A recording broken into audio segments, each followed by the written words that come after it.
Hey, how's it going, everybody? I'm Jake. This is Press to Play Rewind for the world of film this week. I am once again, as usual, joined by my buddy Forrest. Forrest, I'm excited to talk about some of this stuff with you today. Thanks for being here. How you doing tonight? I'm back, and I am ready to get into this.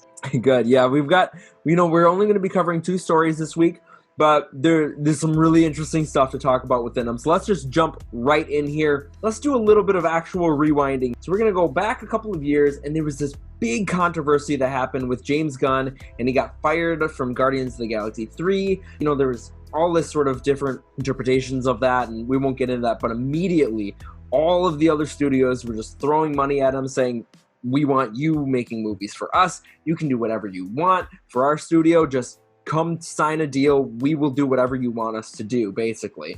And then we heard that he had signed on to work with Warner Brothers and probably the DCEU, and we're like, oh my gosh, what's he going to do? He's got limitless potential. And then, at least to my surprise, he picked Suicide Squad. That really surprised me. I was like, wow, okay, it's a very good fit. I can see how that would work for James Gunn. And then it kind of went silent. A couple years later, earlier this week, James Gunn dropped on his social media accounts the official title treatment that he has from the marketing team and stuff for his film The Suicide Squad. And he did it in a bunch of different languages, so you can see all these different countries' variations of the logo and the poster and stuff. And I just thought that was really, really cool. But there's more to it in his post, because his post said, the Suicide Squad team just got me these amazing new official title treatments for my birthday today. He posted this on his birthday. And he says, the cast and I have so much more to show you guys on August 22nd at DC Fandom. See you there. So first of all, I think the title treatment looks really cool. It's got a really unique flair to it, and it makes me feel like this movie is going to be different from the original Suicide Squad. And that's exciting to me because I liked a lot of the aspects of Suicide Squad. I shouldn't say a lot. I liked a number of the aspects of Suicide Squad, but overall, I kind of felt sort of meh about the film.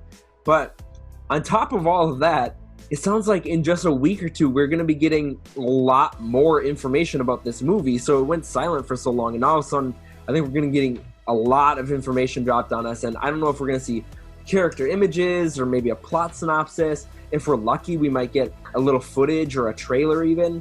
Forrest, you've seen all of this. What are your thoughts on the actual title treatment? And what are your thoughts about James Gunn, sort of writing and directing the film overall? And what do you think we're going to see in a week or two at DC Fandom? Yeah, it's a lot of questions to throw at me, but I am all in for this. So, yeah, first off, the title treatment, I love the look of it. I think it's if you throw it on the screen, the Suicide Squad. At least what I'm looking at is, I think it's the right one. The yellow and pink lettering on the blue background with the bullets for suicide. I think it looks very 70s. I think it looks great. I haven't even seen that one. Oh, maybe.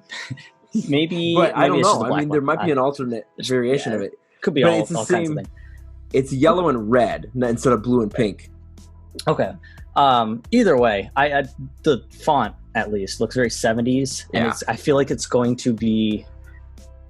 I feel like they want to get away from what they did with the original or the first Suicide Squad, which was not very long ago. It was a weird choice to kind of just reboot this kind of thing, but I think they did not have enough faith in it, and they have more faith in James Gunn taking care of movies as a whole.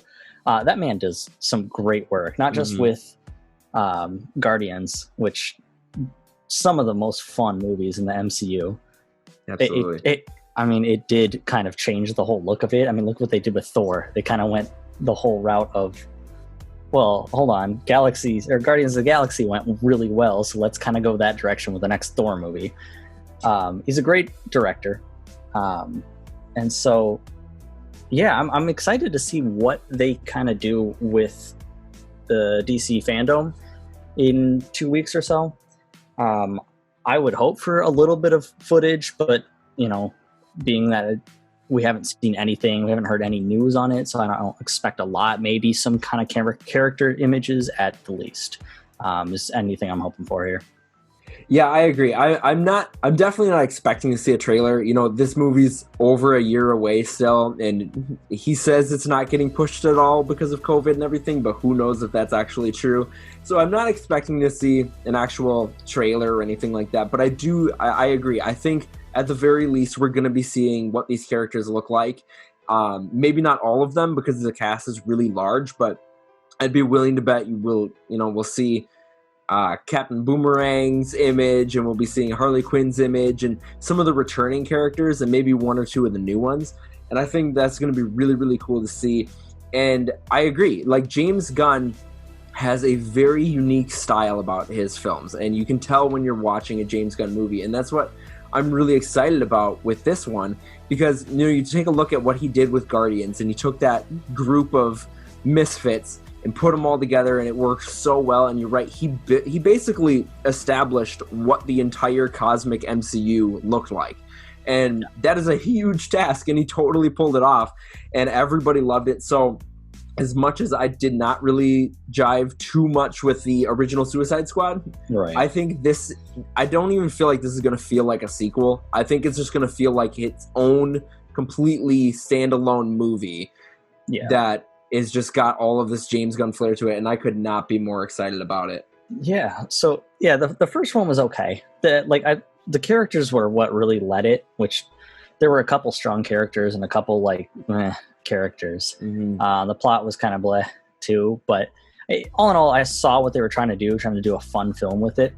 And pulling James Gunn into it is the best idea to do for especially the DCEU. They've been kind of on a roll lately, so this is a good move. I mean, if you watch any of James Gunn's older films, he does have a specific, or kind of like a characteristic about his movies. I mean, you watch the old Scooby-Doo movie where he does team-ups of different characters just so well. Yeah, I think he's a perfect fit for this, and I am surprised he picked it, but I also can see why he did, because I just feel like these characters and this sort of dynamic of the baddies and the misfits coming together in this group to solve a bigger issue, I think that's right in his wheelhouse, and I am just ready for it, and I can't wait to see what we get in a couple weeks, and I'm sure we'll be talking about all of that soon. I'm sure. Anyway, how do you guys all feel about James Gunn dropping the official Suicide Squad title treatment?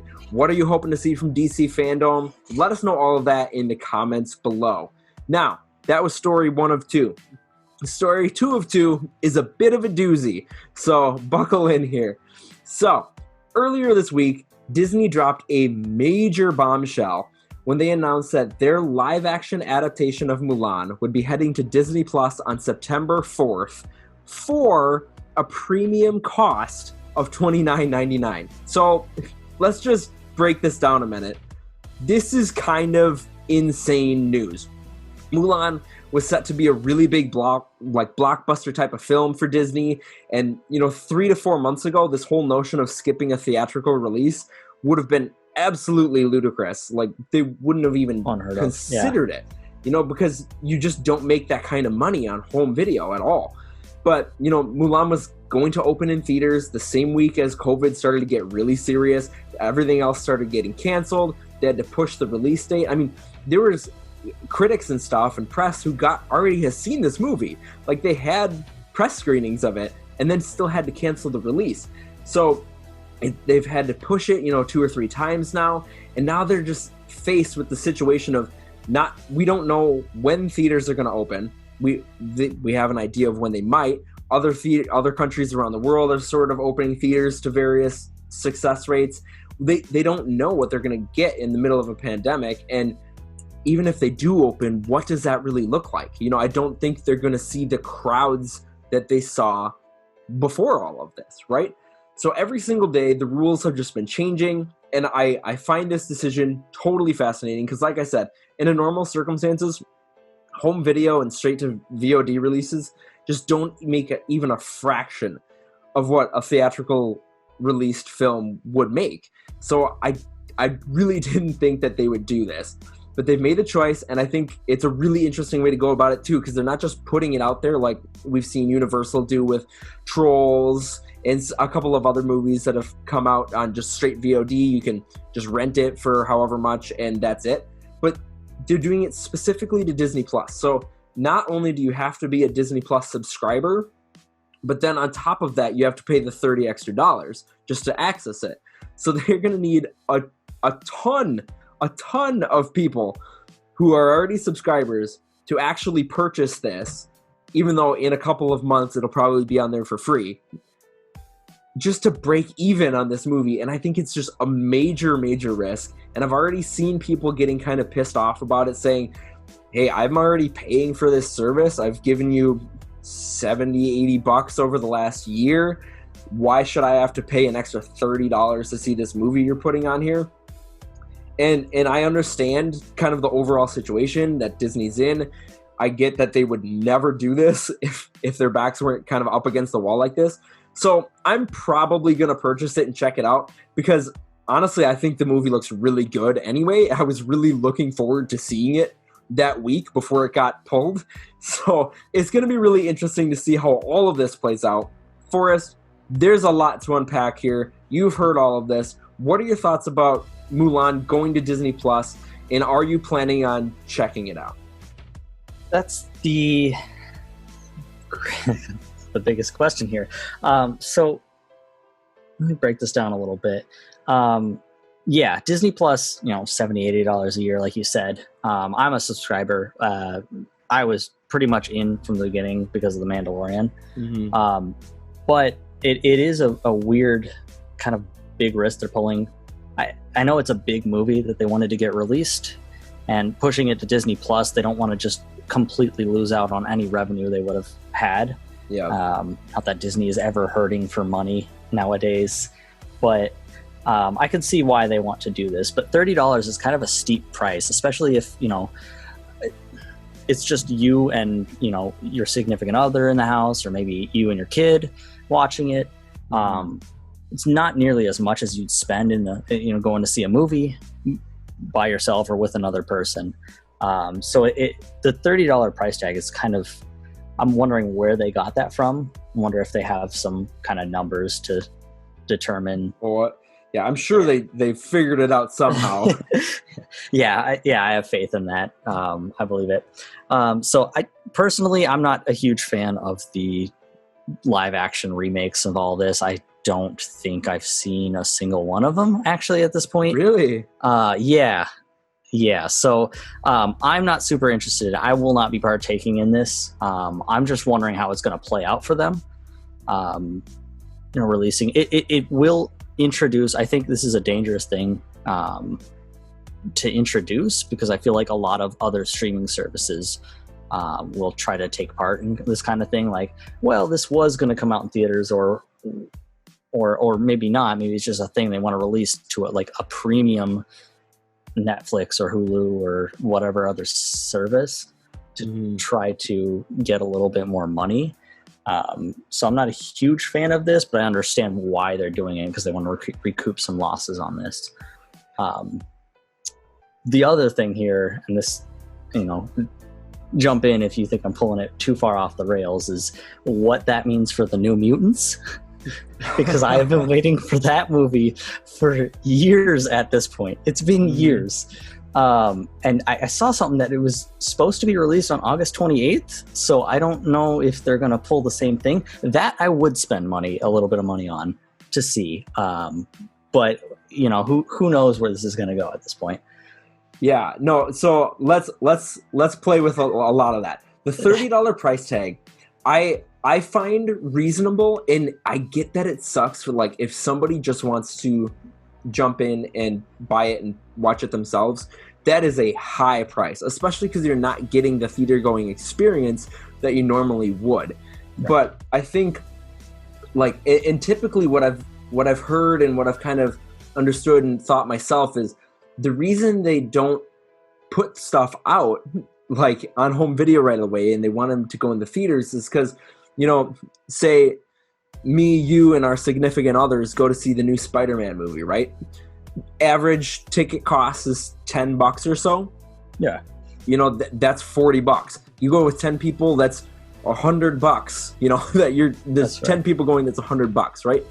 But for $30 plus my monthly fee, in theory, which I'm not going to because I don't want to have giant social gatherings right now, but in theory, for $40, I could have 15, 20 people in my basement and watch it. And that is a huge, huge chunk of change that they're going to be missing out on, right? That's a good point. So I think this is such a crazy situation. Now, let's switch it over to New Mutants. New Mutants, a lot of people thought was going to come to Disney Plus. You know, that movie has been delayed still hoping infinite amounts of times. People think it's cursed. It's just it has run into problem after problem after problem, right? And every time it's gotten a release date, it's gotten pushed. So they announced that August 28th release date, and as this all kept coming up, people kept thinking, okay, at Comic-Con at home, they've got a New Mutants panel. They're going to announce that it's coming to Disney Plus. But they didn't.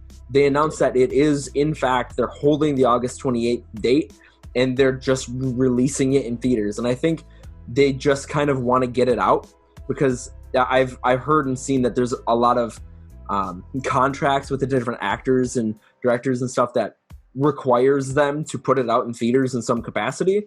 So I think they might just be like, we'll put it out in a wide release, as wide as we can, put it out wherever we can, and just... I'll risk it. Just be done with it, right? Yeah. So that's... I really do think that they're going to move forward in that direction with New Mutants. But this is a huge, huge risk, doing this with Mulan. And right now, Bob Chapek, the CEO over at Disney, is saying that this is a one-off. This isn't an experiment of them trying to do a new strategy or anything. It's just they are in a really tough spot with this film. That's fair. Okay, that's good news to hear, at least in that capacity. Yes, but I will not be... If this works for them, and if they do a little bit better than breaking even, I don't think breaking even is enough. But if they make a profit on this, I would put the over-under. I'd take the over at 75%. That this will happen to Black Widow too, because I think they want to get it out. And you look at the MCU, and the MCU is so dependent on the order of the release, right? True. You know, Black Widow was supposed to be out by now, and then Falcon and Winter Soldier was supposed to be out by now, and then Eternals was going to come out, and then WandaVision was going to come out, and all these films have already been pushed. Everything's been pushed already, and it's like, based on this one film, yeah. At what point do you need to just get it out so that you can release your other films on time? And that's true. I could really see them doing it. And I've already seen a lot of people being like, please do not do this. We don't want to see it on our home screens. But I think there are a lot of people, and honestly, myself included, obviously I'd rather see it in theater. Of course. But I'd drop $30 to see Black Widow right now. I absolutely 100% would. It wouldn't even be at this point, you got that itch. You're like, I need the MCU now. Yeah, the movie theater experience is nothing compared to anything you get at home. You can get close, but nowhere near. So yeah, I'm with you on the Black Widow thing. So and I also wonder what capacity that is for. I guess you pay $30, you get to watch it. Is it once? Is it once per I guess Disney Plus entire account? Because I got my family is on there. They've got it with me. So I just wonder what the limits are. Can you watch it once? Can you watch it, 2-3 times, based on what you pay for it? So I think it all depends on that. And I think I would hope Black Widow's kind of leaning towards it. I know a lot of people wouldn't be happy about it, but at this point, I think, because of the whole pandemic thing currently, I don't think this is a permanent situation. So I think they're trying to wait it out. But as it continues on and on, I think they know that it's not going to be permanent. But how long can you forego the MCU, your biggest money maker out there right now? Exactly. For this kind of thing. And I mean, this is just, I know it's just this one story with this one movie, but you extrapolate on how big it could get, because you're right. I don't think they want this to be a permanent thing. They know that they make money in the theaters. They know that to make our MCU movies and to make our big Star Wars movies and to make all of our big franchises from all these studios, they need the theater dollars. They need an Avengers Endgame to make $2 billion so that they can fund the next one, right? They don't just have that money laying around, and if they don't get it back, there it goes. It's all leaving. But I think the longer this pandemic goes on, and the longer we're out of theaters, and the less, it's no longer a habit for people to go to the theaters once a month, once a week, however often they did it. And if this stuff starts happening more and becomes more and more popular, and if this pandemic goes on long enough for this to become the new habit, I think we could see a really weird shift, and I'm hoping that doesn't happen, because I love the theater going experience. I think about Avengers Endgame and when we went there, and oh my god, would I have loved the movie if I sat down at home and watched it? Of course I would have. Yeah. But sitting in a room with a couple of hundred other fans, crying together, laughing together, cheering together, I'm getting chills just thinking about it. Yeah, it's this weird, surreal thing that you're like, I don't know these people, but we're sharing this intimate moment about this movie we all care about. So it's absolutely incredible. So yeah, absolutely crazy stuff. I think I'm gonna check out Mulan when it comes to Disney Plus. I'll let you know if it's worth it for us. Okay. But yeah, I mean, absolutely wild stuff. What do you guys think of Mulan heading to Disney Plus? Are you going to drop the $30 to see it? Do you think Black Widow will follow the same path? What do you think this means for the whole film industry overall? Just keep extrapolating, people. Let us know in the comments below. And that is a wrap on this week's Press to Play Rewind for the world of film. Forrest, thanks again for being here. Thanks for having me. It's been always a pleasure to talk about films with you. It's a ton of fun. Thanks so much for watching, everybody. If you enjoyed this video, please give us a big thumbs up by hitting that like button. And if you haven't already, hit that subscribe button to be the first to know when we upload a new video. You can also find us on Facebook, Twitter, and Instagram at Press to Play OK. Thanks so much for watching, everybody, and I'll talk to you all later. Bye.